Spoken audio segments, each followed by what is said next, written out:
करते हैं question number 51। मैं हूं हरी सर और आप सभी बच्चे देख रहे हैं आपका अपना यूट्यूब चैनल चलो कदम बढ़ाए। जो बच्चे हिंदी मीडियम में पढ़ते हैं उनके लिए अलग से चैनल है जिसका नाम है मैथ्स विद हरी सर। आइए करना शुरू करते हैं।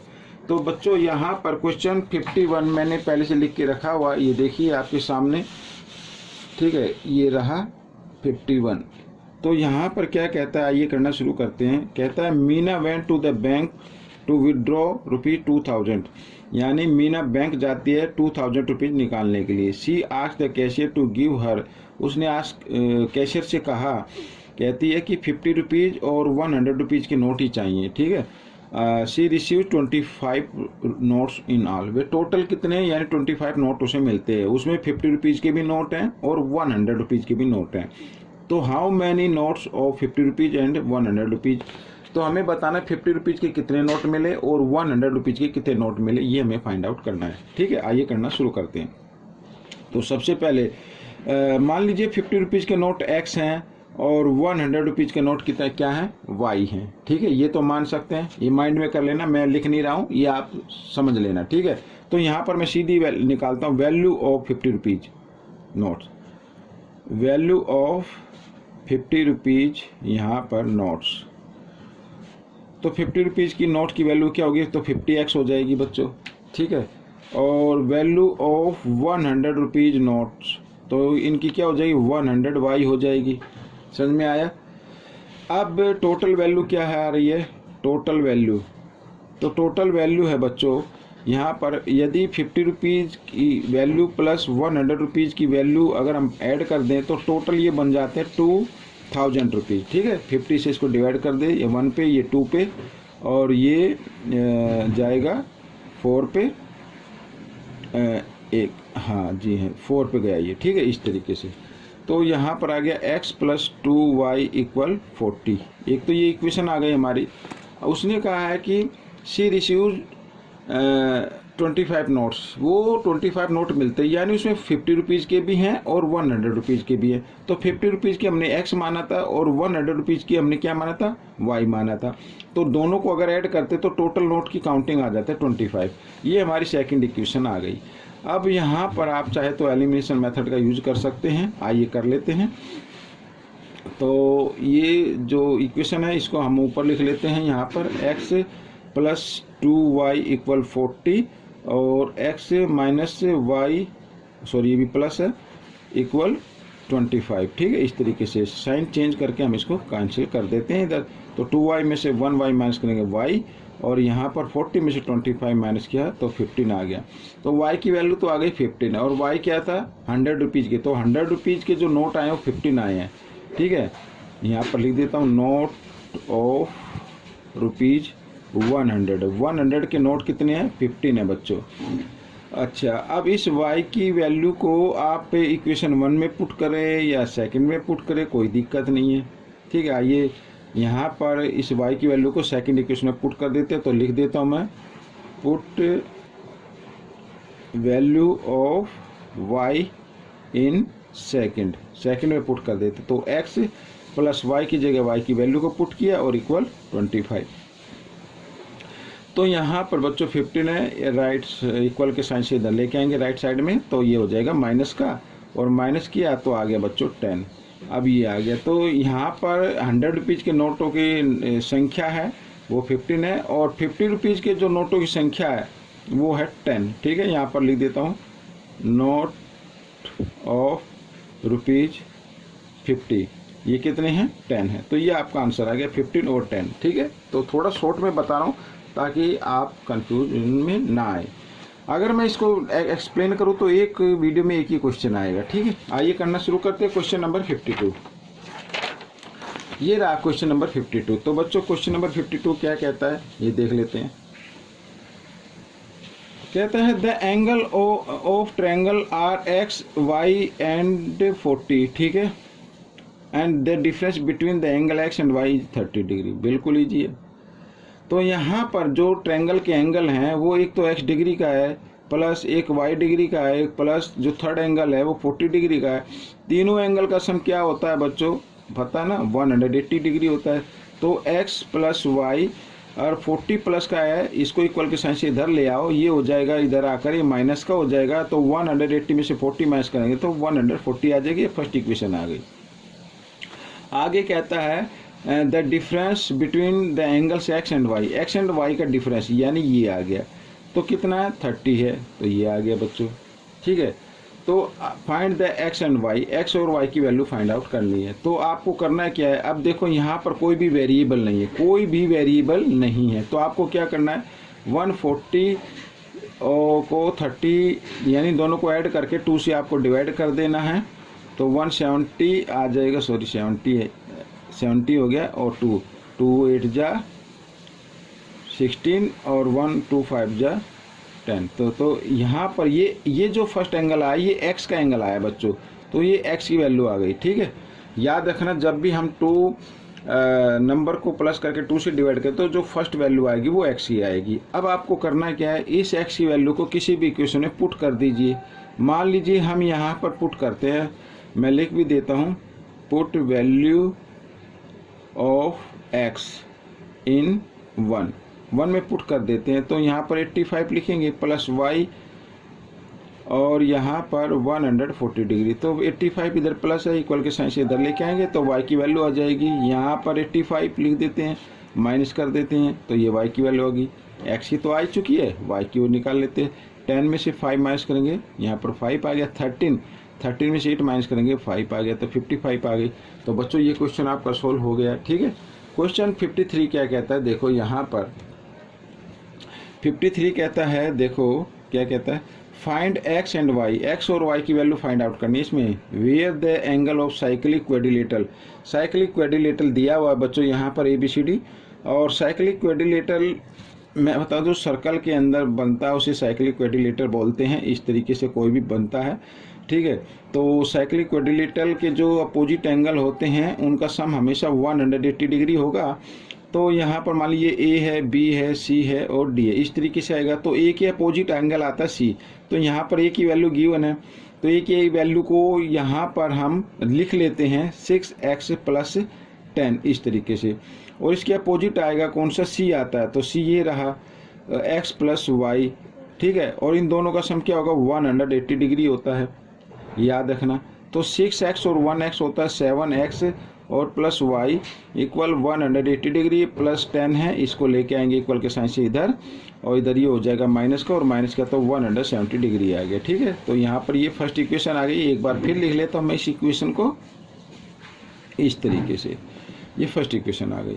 अब B और D, ठीक है, B और D, B की वैल्यू क्या आ रही है बच्चों, यहाँ पर 5x है, तो 5x लिख लेते हैं प्लस, और D इसके अपोजिट है, तो यहाँ पर 3y - 10 है, और दोनों का सम क्या होगा 180 डिग्री होगा। तो 5x + 3y ये -10 है, इक्वल के साइन से इधर लेके आएंगे तो ये क्या हो जाएगा, प्लस हो जाएगा, और प्लस होने पर 190 बन जाएगा। ये सेकंड इक्वेशन आ गई बच्चों इस तरीके से। ठीक है, तो आइए इसको थोड़ा शॉर्ट में हम करते हैं। तो यहाँ पर ये फर्स्ट इक्वेशन मैं लिख लेता हूँ, ये मैंने लिख ली है इस तरीके से, और ये सेकंड इक्वेशन को इसके नीचे लिख लेते हैं ऐसे। ठीक है, यहाँ पर तो आपको करना क्या है बच्चों, यहाँ पर मैं बताता हूँ, या तो आप यहाँ पर क्या करिए, कोई से भी वेरिएबल को इक्वल बना लीजिए। मान लीजिए जैसे 3 को इसको y को बनाना, इस तरीके से भी आप कर सकते हैं, या फिर आप इस तरीके से कर सकते हैं, ऐसे क्रॉस मल्टीप्लाई करके, जैसा भी आपको ईजी लगे उस तरीके से कर लीजिए। और यहाँ पर आइए मैं इसको इक्वल बना के कर लेता हूँ। तो 3 हमें y जो वेरिएबल है इसको इक्वल बनाना है, कोफिशिएंट लेके आना है, तो 3 से मल्टीप्लाई कर देंगे नीचे, तो 3 इसको 1 से कर दीजिए, तो 7 3 जा कितना होता है 21x 3y और 17 3 जा 51 होता है। यहाँ पर ये आ गया, और 1 से मल्टीप्लाई करने पे तो सेम नंबर आएगा, ये आ गया बच्चों यहाँ पर 190। ठीक है, आपको क्या करना है, साइन चेंज करते हैं, क्योंकि दोनों इक्वल आ गए तो साइन चेंज करते हुए दोनों इनको माइनस कर देते हैं, और यहाँ पर आ जाएगा 16x आ जाएगा जब माइनस करेंगे, और इधर माइनस करेंगे तो देखो कितना आता है, 11 में से 9 माइनस करेंगे 2, यहाँ पे रह गया 4 में से 1, ये आ गया। ठीक है, तो x की वैल्यू निकल कर आ गई 320 बाई ये 16 इधर डिवाइड में आ जाएगा, और 2 जाइए 20 निकल कर आ गई, तो x की वैल्यू क्या आ गई 20 आ गई। तो एक्स की वैल्यू निकालनी थी, एक तो एक्स की वैल्यू निकालनी तो 20 आ रही है बच्चों, 20 डिग्री। अगर आपसे पूछा जाए कि एंगल फाइंड आउट करो तो एंगल भी फाइंड आउट आप कर सकते हैं, ठीक है। अब इस एक्स की वैल्यू को आप किसी भी इक्वेशन में पुट कर दीजिए, इस इक्वेशन में पुट करो या इसमें करो, आपका आंसर आ जाएगा, ठीक है। तो आइए हम फर्स्ट में पुट कर लेते हैं। तो 7 जहाँ पे लिखा है यहीं पे कर लेते हैं इसको। तो 7 और x की जगह x की वैल्यू को लिख लेते हैं। यहाँ पर 20 + y = 170। तो यहाँ पर बच्चों 27 जब 140 होता है, ये याद रखना, ठीक है। और 140 इधर प्लस में, इधर आकर ये माइनस में आ जाएगा। तो y की वैल्यू आ गई बच्चों यहाँ पर 30 डिग्री। तो x की है 20 और y की है 30। अगर आपसे पूछा जाए कि एंगल फाइंड आउट करो तो आप एंगल भी फाइंड आउट कर सकते हैं, ठीक है ना। तो ये क्वेश्चन आपका कंप्लीट हो गया है। आइए करते हैं क्वेश्चन नंबर यहाँ पर 54। तो 54 क्वेश्चन क्या कहता है, देखो ये कर लेते हैं 54। When we draw a graph of the line, यहाँ पर बच्चों ये ध्यान से देखना है, x = -2 और y = 3, what will be the coordinate of the vertex of figure, यहाँ पर figure formed by the coordinates axis and above line, ठीक है। यहाँ पर ये पूछा है कि एक्स उस कोऑर्डिनेट यानी इसके द्वारा जो ग्राफ बनेगा और ग्राफ शेप में जो फिगर बनेगी उसके कोऑर्डिनेट पॉइंट हमें बताने हैं, ठीक है ना। तो आइए करना शुरू करते हैं। देखो यहाँ पर ये होता है एक्स एक्सिस और ये होता है वाई एक्सिस, ठीक है। इस तरीके से यहाँ पर 0 0 होती है, ये 1 2 3 4 5, ठीक है। और यहाँ पर ये माइनस के होते हैं 1 2 3 4 5। मैं हाथ से बना रहा हूँ, हो सकता है थोड़ा ऊपर नीचे हो जाए, कोई दिक्कत नहीं है। 1 2 3 4 5 इतना ही काफ़ी है। 1 2 3 4 5 इस तरीके से ये मैं लिख लेता हूँ, ठीक है। अब पूछा है, देखो यहाँ पर x की वैल्यू -2 है, ये -2 है x की वैल्यू, तो y की वैल्यू क्या होगी, 0 होगी।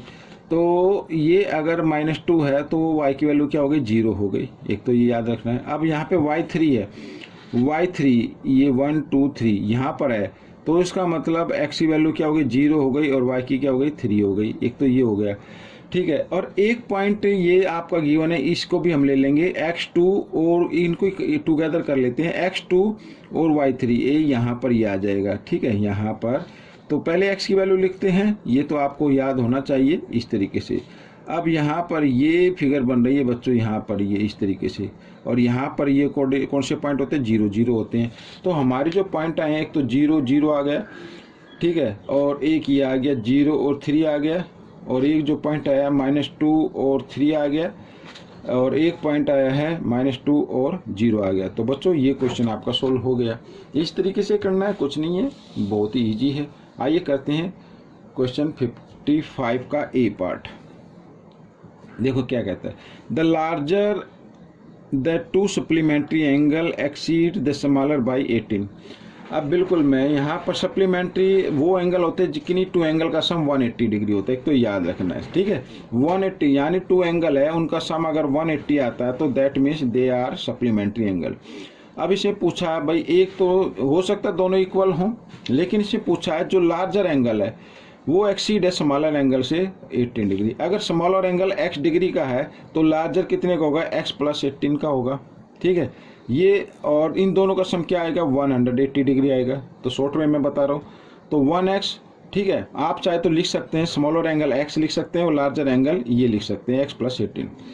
तो 1x और 1x होता है 2x + 18 डिग्री = 180, और यहाँ पर 18 प्लस का इक्वल के साइन से इधर आएगा तो माइनस का हो जाएगा, 2x = 180 - 18, ठीक है। यहाँ पर आइए माइनस कर लेते हैं, 10 में से 8 माइनस करेंगे 2, और 7 में से 1 माइनस किया 6, तो 1 का 1, तो 2 इधर मल्टीप्लाई में, इधर आकर डिवाइड में आ गया, 2 से इसको डिवाइड करते, 2 8 जा 16 और 2 1 जा 2। तो यहाँ पर बच्चों x की वैल्यू निकल कर आई है आपके सामने, ठीक है। अब एक तो एंगल आ गया 81 डिग्री का, एक ये स्मॉलर एंगल है, और लार्जर एंगल क्या होगा मैं लिख देता हूँ। अब यहाँ पर स्मॉलर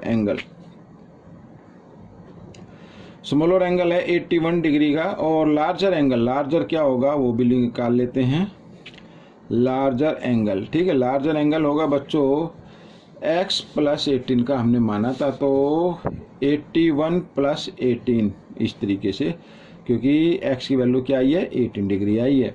तो 8 और 1 होता है 9 और 8 और 1 होता है 9, तो 99 डिग्री आ गया बच्चों यहाँ पर।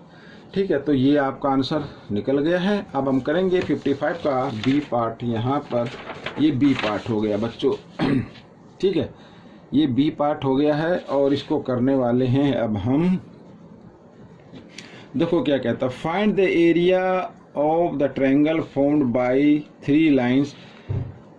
ठीक है, 3 लाइन है, एक तो ये लाइन है, एक ये लाइन है और एक ये लाइन है। तो इनसे जो भी ट्रायंगल बनेगा उसका एरिया फाइंड आउट करना है। तो सबसे पहले मैं ग्राफ बना लेता हूँ बच्चों। यहाँ पर ये एक्स एक्सिस हो गया और ये देखो हाथ से बना रहा, हो सकता थोड़ा टेढ़ा मेढ़ा आ जाए, उसको इग्नोर करें, आप अपनी स्केल से बनाएं अच्छे से। और ये आ गया बच्चों यहाँ पर ठीक है, पहले इसको ले लेते हैं। अब बच्चों देखो यहाँ पर x की वैल्यू कोई भी रखिए, मान लो x की वैल्यू हम 1 रखते हैं तो y की वैल्यू क्या आएगी 1 आएगी। मान लीजिए यहाँ पर ये आ गया तो ये 1 यहाँ पे आएगा पॉइंट, 2 रखेंगे तो यहाँ पे आ जाएगा, 3 रखेंगे तो इधर आ जाएगा, इधर भी 3 इधर भी 3। तो कहने का मतलब है एक लाइन ड्रॉ हो जाएगी, ऐसे सिंपल एक लाइन ड्रॉ हो जाएगी इस तरीके से। ये मैं हाथ से बना रहा हूँ, आप स्केल से बना लीजिए। ठीक है, इस तरीके से ये लाइन ड्रॉ हो जाएगी। यहाँ पर मेरे पास कोई टेक्नोलॉजी नहीं है तो आप मुझे सपोर्ट करें। तो इस तरीके से ये क्या हो गई, ये यहाँ पर ये हो गई ड्रॉ। ठीक है, अच्छा x की वैल्यू क्या है, x a है। इसका मतलब अब मैं यहाँ पर बताता हूँ, मान लीजिए ये a है, ये b है, ये c है, ऐसे लिख लीजिए, कोई दिक्कत नहीं है। y का भी लिख लीजिए, यहाँ पर ये a है और ये क्या है, ये b है, ये c है, इस तरीके से। अगर x a है तो y क्या होगा, y तो 0 होगा। तो यहाँ पर ये एक स्ट्रेट लाइन आ जाएगी इस तरीके से। ठीक है, अब यहाँ पर y b है तो इसका मतलब x क्या होगा 0 होगा, तो इसकी भी एक स्ट्रेट लाइन आएगी, यानी x के पैरेलल हो जाएगा। अब यहाँ पर जो ट्रायंगल बन रहा है, ये ट्रायंगल बन रहा है 3 लाइन से। अब ये एरिया फाइंड आउट करना है। ठीक है, इसका नाम हम दे देते हैं ABC, नाम देते हैं ABC दे देते हैं। तो यहाँ पर मैं लिख लेता हूँ, ये थोड़ा सा आपको दिखना भी चाहिए ऐसे, एरिया ऑफ ट्रायंगल ABC। ठीक है, क्या होता है formula 1/2 base into height, base into height ये होता है। तो यहाँ पर 1/2। अब बेस क्या है, बेस ये हो गया, यहाँ पर ये बेस हो गया। ये बी में ये देखो a और b की डिस्टेंस हम कितनी लिखें। अब ऐसे तो आपको नहीं पता चलेगा कि क्या लिखे, तो आप एक काम कर सकते हैं, ए बी में से अगर ये नीचे वाला माइनस कर दे, यानी a माइनस कर दे, b में से यहाँ पर b में से अगर a माइनस कर दे तो ये लेंथ आ जाएगी। ठीक है, अच्छा इनटू हाइट, ये हाइट हो गई। अब फिर यही आ गई, यहाँ तक ये आ रही है b, तो b में से फिर हमें तो यहाँ तक नहीं लेनी ना, यहाँ से यहाँ तक नहीं लेनी, हमें तो सिर्फ इतनी लेनी है। तो इस यहाँ तक है b, तो b में से अगर ये माइनस कर दे a वाली तो a b की लेंथ आ जाएगी। तो वही करना है, तो b माइनस a ये वाला। ठीक है, अब देखो 1/2 दोनों ब्रैकेट में सेम नंबर है तो हम इनको लिख सकते हैं b minus a whole square लिख सकते हैं, या फिर आप इसको कर सकते हैं। ठीक है, 1/2 a को आगे ले आए, minus a plus b whole square लिख सकते हैं। ये भी आपका आंसर है, ये भी ठीक है, ये भी ठीक है। और अगर आप चाहते हैं तो इस तरीके से लिख सकते हैं। अब ये साइन हटाना है, मान लो ये प्लस का बनाना है तो इसको माइनस का बना दीजिए, ये इस तरीके से कर सकते हैं। तो तीनों तरीके से आप कैसे भी लिख सकते हैं, तीनों तरीके आपके बिल्कुल ठीक है। तो बच्चों ये क्वेश्चन आपका हो गया कंप्लीट, साथ ये पार्ट भी कंप्लीट हो गया। आपको कैसा लगा मुझे जरूर बताएं, इसमें से सीखकर दूसरे बच्चों को जरूर सिखाना। मिलेंगे नेक्स्ट पार्ट में, टिल देन थैंक यू।